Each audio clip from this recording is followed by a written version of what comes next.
Hello, नमस्कार, सलाम, सत श्री अकाल, जय भीम। साथियों, आप हमेशा परेशानियों का शिकार बने रहते हैं। आप उस पर जरा चिंतन करें कि देश में पढ़ लिख कर और जो इच्छा थी कि हम नौकरी करेंगे, वो बड़े पद पर जाएंगे, आज हम मास्टर बनेंगे, आज हम आईएएस बनेंगे, पीसीएस बनेंगे, पुलिस में जाएंगे, तो ये सारे जो मंसूबे हैं, जो स्वप्न हैं, ये सब अधूरे रह गए। क्योंकि इस देश में जो सरकार बनी है, जिसे आपने बड़बोलेपन पर वोट देकर उसे जिताया है, लेकिन उसने अपनी घोषणाओं को पूरा नहीं किया, उसने बल्कि उनको घोषणाओं को के विरुद्ध काम किया। आज पूरे देश को वो निजीकरण पर खड़ा कर रहे हैं। आज देश में स्थिति ऐसी बना रहे हैं कि आप उससे कैसे बेरोजगार रहेंगे, कैसे आपका कमाया हुआ धन उनको मिलेगा। इस तरह से स्थिति को खराब करने पर लगे हैं। चाहे देश की स्थिति हो, देश में छोटे छोटे देश इनसे ऊपर उठ रहे हैं, आर्थिक स्तर उनका ठीक हो रहा है। और दूसरी बात है, भारत को आज आंख दिखाने का काम कर रहे हैं, चाहे चाइना हो, चाहे नेपाल है, नेपाल जैसे देश आंख दिखा रहे हैं। इस तरह से आज कोरोना महामारी है, बहुत बड़ा उग्र रूप ले लिया है। अब उस उग्र रूप को देखकर अपने को बचाने में लगे हैं।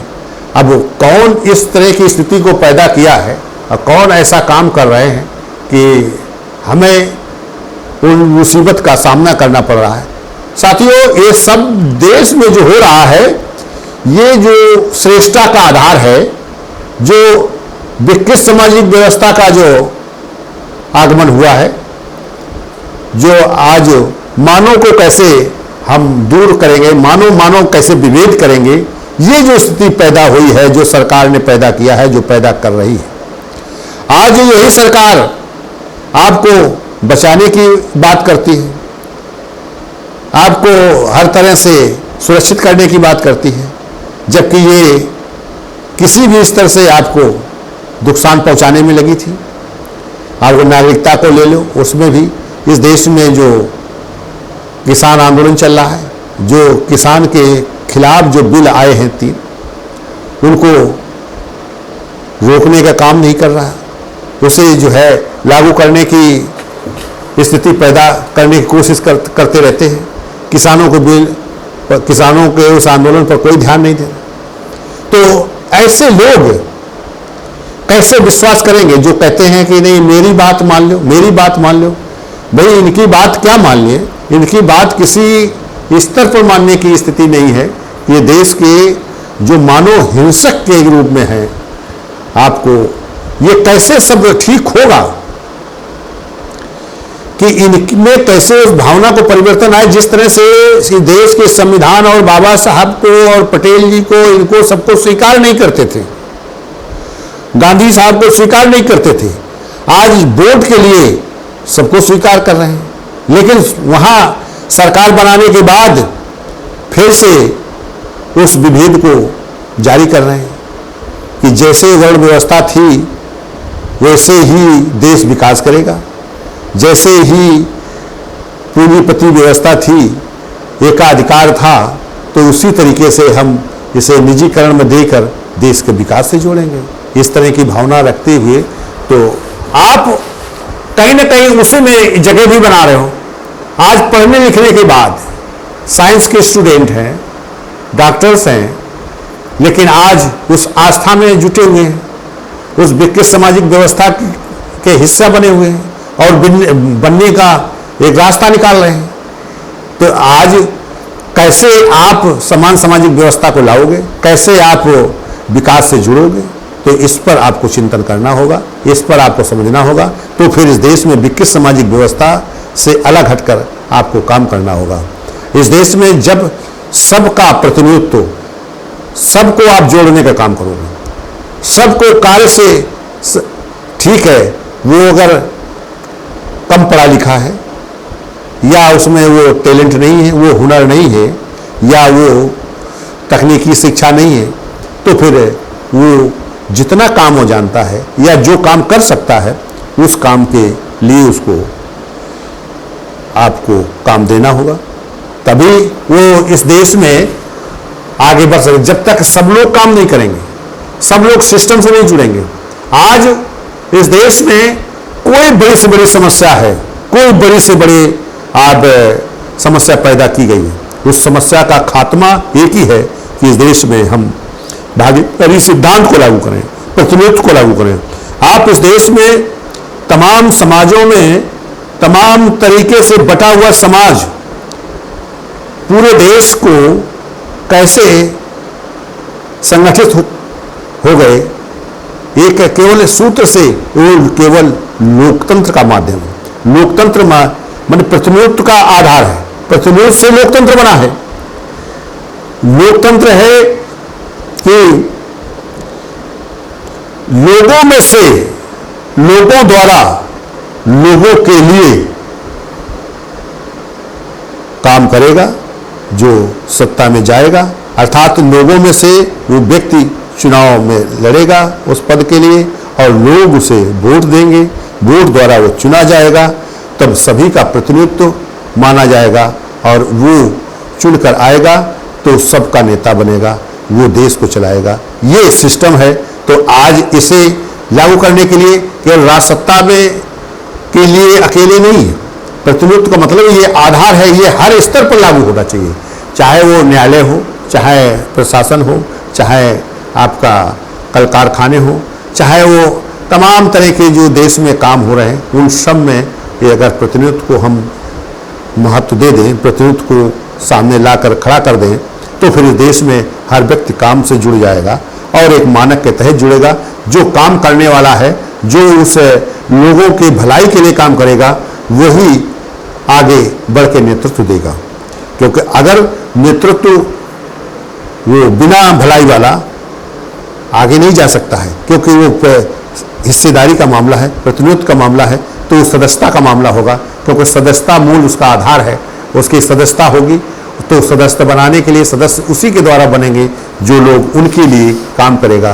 तो इस तरह का सिद्धांत है। मैं सारे पढ़े लिखे बच्चों से ये कहना चाहता हूँ कि आप नौकरी से बाहर हो गए, आपको काम नहीं मिल रहा है, आप सिस्टम से बाहर हो रहे हो, तो कम से कम आप इस देश की सत्ता के लिए, इस देश के सबके अधिकार के लिए खड़े हो, जनशक्ति तैयार करो।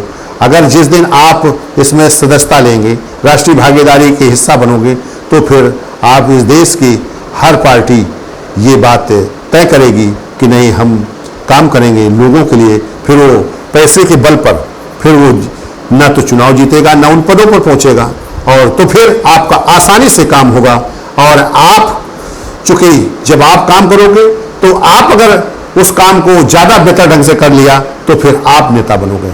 आप जब नेता बनोगे तो आपके अंदर वो सोच है कि हम काम करेंगे, हम लोगों के लिए समर्पित हैं, लोगों द्वारा आए हैं, तो फिर हम लोगों के लिए काम करेंगे। तो ये जो विकृत मानसिकता को फैलाने वाले लोग हैं, जो अपराधी लोग हैं, जो देश को उस स्थिति पर पहुंचा देना चाहते हैं जहां देश गुलाम बन जाए, जहां देश सबके अधीन हो जाए, क्योंकि विकृत मानसिकता किसी के लिए लाभदायक नहीं है। यहाँ तक कि वो सवर्ण समाज के लिए अगर काम कर रही है तो सवर्ण समाज के लिए भी नुकसानदेह है। तमाम लोगों की जो काउंटर हुए हैं, जो उनको मारा गया है, जो उनके अधिकारों से छीना गया है, जो तमाम जांचों में जेल चले गए हैं, तो ये सब क्यों? ये इसीलिए कि उनका कोई रास्ता नहीं है, उनका कोई रास्ता ऐसा नहीं बन पाया है कि वो देश के उस विकास से जुड़ें, उस काम से जुड़ें। आज चुनाव भी अगर जीत रहे हैं तो उसी विकृतियों के तहत, आज उसी डर से जीत रहे हैं। अगर इस देश में सबका मूल्य 15 लाख रुपए अगर सरकार ने तय किया था और जो वर्तमान प्रधानमंत्री ने तय किया था तो उसको बिना ब्याज के देना चाहिए। अगर 10 वर्ष के लिए दे दो और है तो वो काम करेगा, लेकिन वो उसे इस देश को या इस देश के सेक्टरों को बेचने का काम कर रहे हैं, उसको काम से लगाने का काम नहीं कर रहे हैं, उसे संसाधन देने की बात नहीं कर रहे हैं, लेकिन पूंजीपतियों को पैसा देकर और उनको देश से भगाने का काम कर रहे हैं। तो इस तरह का जो स्थिति है, आप आस्था में कब तक रहोगे? आप अपने काम पर आइए, ठीक है, आप भाजपा में काम कर रहे हो, भाजपा में काम करो, लेकिन इस देश के या अपनी खुशहाली के लिए या देश के मजबूती के लिए फिर आपको भागीदारी सिद्धांत में आना पड़ेगा, क्योंकि यह देश तमाम भिन्नताओं से है, तो उन सब भिन्नताओं को एक साथ जोड़ना पड़ेगा, उनका प्रतिनिधित्व करना पड़ेगा, उनके इस प्रतिनिधित्व के आधार पर काम करना होगा, तो फिर इस देश में हर स्तर पर विकास होगा, वो फिर देश भी मजबूत बनेगा और आपका जो जनशक्ति है ये मजबूत होगी, तो फिर इस देश के जो जनशक्ति में जो विकृत मानसिकता का प्रवेश हुआ है ये खात्मा होगा।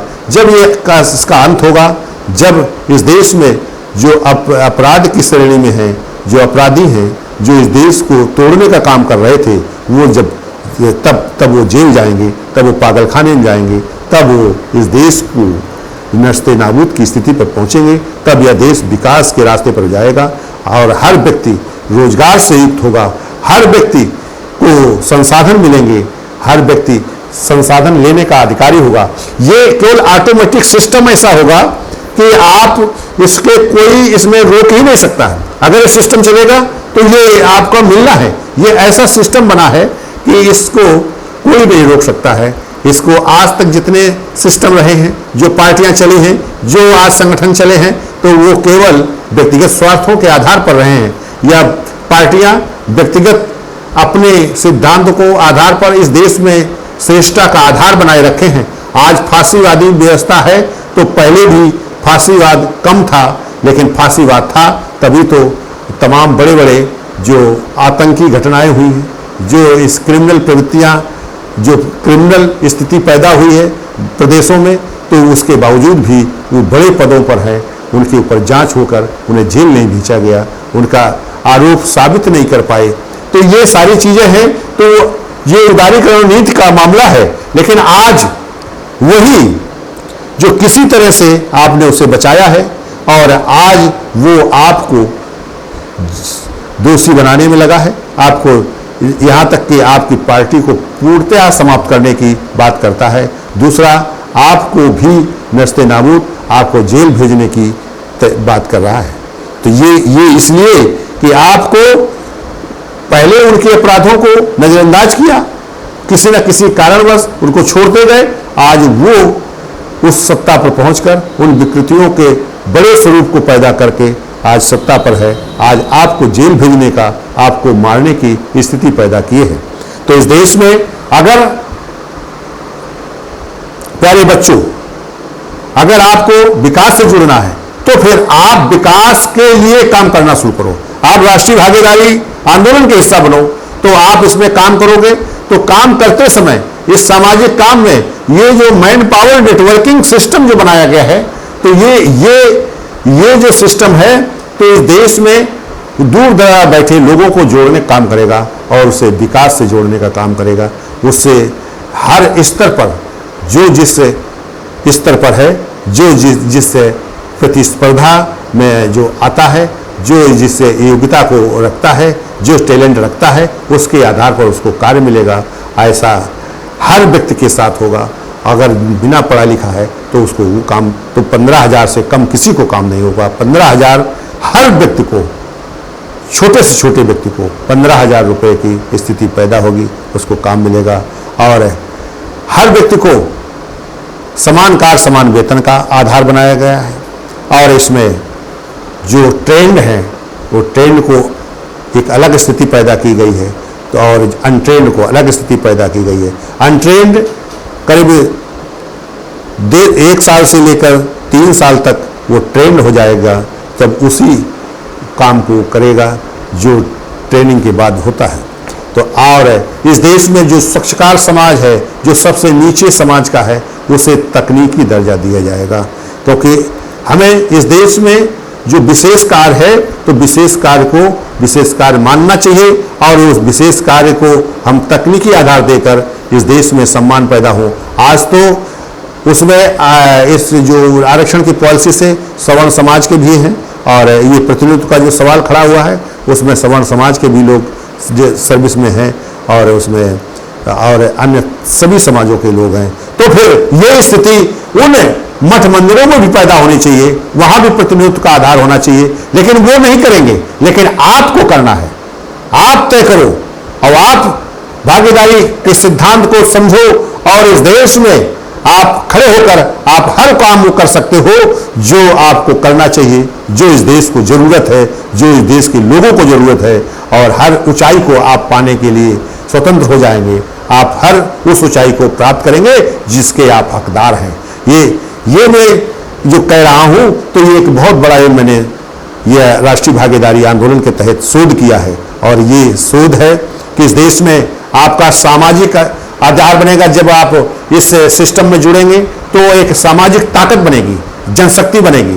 ये जनशक्ति राजनीतिक शक्ति में परिवर्तित होगी तो फिर उस सत्ता में उस प्रतिनिधित्व होगा। जब प्रतिनिधित्व आप होगा तो आपको इसी शक्ति से जो आपका जो आर्थिक स्थिति है वो भी ठीक होगी और उसमें धन की भी उपलब्धि होगी। और जब धन की उपलब्धि होगी तो आपके जीवन संचरण के लिए वो सारे काम पूरे होंगे। और इसमें यदि आप 2 महीने काम कर लेंगे तो इस देश में हर व्यक्ति को कम से कम 15,000 20,000 रुपया मिलने की स्थिति पैदा हो जाएगी। ये स्थिति को पैदा करना है आपको। और इस देश में अगर 1 साल कायदे से काम कर लेंगे तो कम से कम 50 लाख से लेकर 1 लाख तक की आप स्थिति पैदा कर सकते हैं। इसे ये कंटिन्यूशन में बना रहे तो उसे सिस्टम को व्यापार से भी जोड़ा जा रहा है। व्यापार से जोड़ा गया है कि इसमें जो ऑटोमेटिक सिस्टम से व्यापार का उत्पादन होगा, जो इसमें लोग काम करना चाहते हैं, जो उस काम में विश्वास रखते हैं तो उनको उस तरह का काम होगा। हर व्यक्ति को काम से जोड़ा जाएगा। काम अनेक तरीके से हैं। कोई लोगों को जोड़ने का काम गाइड वाला काम करेगा, तो कोई ट्रेनिंग देने वाला काम करेगा, तो कोई वर्क को सीधे श्रम से काम करेगा, तो कोई बैठकर काम करेगा, लिखा पढ़ी से या कंप्यूटर से काम करेगा। तो इस तरह के सबके काम होंगे और ये वैसी तरीके से कार्यों को मैन पावर की सिस्टम से और नेटवर्किंग का सिस्टम इसमें लाया गया है कि जो मानव नेटवर्किंग पैदा हो जिससे कि काम आसानी से हो और हर काम में उसमें आगे बढ़ोतरी हो, समाज बने, राजनीति बने, व्यापार बने। इस तरह से हर स्तर पर आप मजबूत होंगे। तो फिर चूंकि इसकी आवश्यकता है क्योंकि आप बिना पैसे से आप काम करना चाहते हो। आज पूंजी के बल पर तो जो काम कर रहे हैं वो मानव हिंसक हैं, जो पूंजी के बल पर काम कर रहे हैं, इस देश को तबाही की तरफ ले जा रहे हैं। आप तबाही से भी बचाना है, आपको काम से भी जुड़ना है। तो आप जब तक अपने हिस्से का सदुपयोग नहीं करोगे, जब तक आप हिस्सेदार नहीं बनोगे, जब तक आपका प्राकृतिक संसाधनों में आपका हिस्सा नहीं मिलेगा, तब तक वो आप में इंटरेस्ट भी नहीं पैदा होगा। और इंटरेस्ट पैदा करना है तो आप अपना हिस्सा लेने के लिए तैयार हो जाओ। यह देश हमारा है तो फिर हम सब लोग अपना अपना हिस्सा लें। इसलिए हम उसी तरीके से काम करें, हम कार्य और कर्तव्य को दोनों पर भरोसा करें और आप इसके मेंबर्स बनिए। आपको इसमें ट्रेनिंग भी होगी, इसमें बहुत जल्द आपको काम अब ऑटोमेटिक सिस्टम से होगा। आपका शारीरिक जो आज एनर्जी वेस्ट हो रही है वो एनर्जी वेस्ट ना होकर आपको एनर्जी का उपयोग होगा, सदुपयोग होगा। तो आप अपना उपयोग करोगे, इस देश का एक बहुत बड़ा स्तर पैदा करोगे, या देश फिर से विश्व गुरु के स्थान पर पहुंचेगा। धन्यवाद साथियों। मैं आपसे